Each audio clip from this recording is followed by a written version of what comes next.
Gaji kecil bukanlah penghalang untuk kita bina simpangan dan capai kestabilan kewangan. Saya nak kongsikan 3 tips penting yang boleh bantu tuan-puan mula walaupun dengan pendapatan yang sederhana. Sebelum tu, jangan lupa save dulu video ni dan share untuk rujukan. Ramai orang cakap, gaji saya kecil, mana boleh simpan? Tapi tahu tak, masalah sebenar bukan jumlah gaji tapi mindset dan tabiat kewangan kita. Pakar kewangan selalu pesan, simpan dulu barulah belanja. Kalau kita asyik belanja dulu, kemudian baru kita fikir nak simpan, sampai bila-bila pun simpanan kita masih kosong. Duit ni memang tak pernah cukup. Sebab nafsu belanja kita akan naik ikut gaji. Gaji naik, gaya hidup pun nak naik.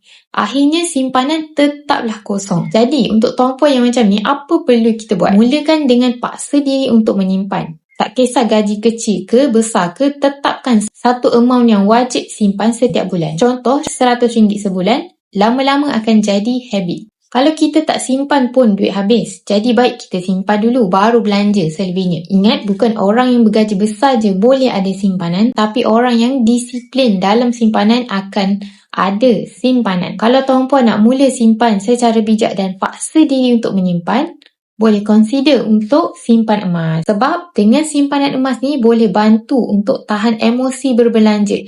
Sebab tuan-puan tengok dekat sini, emas ni dia dah jadi dalam bentuk macam ni. Ataupun bulat ke, tak kisahlah ni dinar. Ni adalah gold bar. Jadi kalau tuan-puan dah alihkan simpanan tu ke dalam bentuk yang macam ni, tuan-puan takkan nampak dia dalam bentuk nombor ataupun cash lah. Jadi ia akan menahan nafsu untuk berbelanja dan tuan-puan akan sayanglah dengan simpanan yang tuan-puan dah ada ni. Sebab tu simpanan akan bertahan lebih lama. Dan yang paling penting tuan-puan kena ingat, emas ni adalah untuk simpanan jangka masa panjang. Kalau tuan-puan fikir emas ni adalah untuk tuan-puan beli untuk keuntungan dalam jangka masa yang pendek, itu adalah silap. Jadi simpan emas ni untuk yang pertama boleh kalis daripada bocor, kalis boros.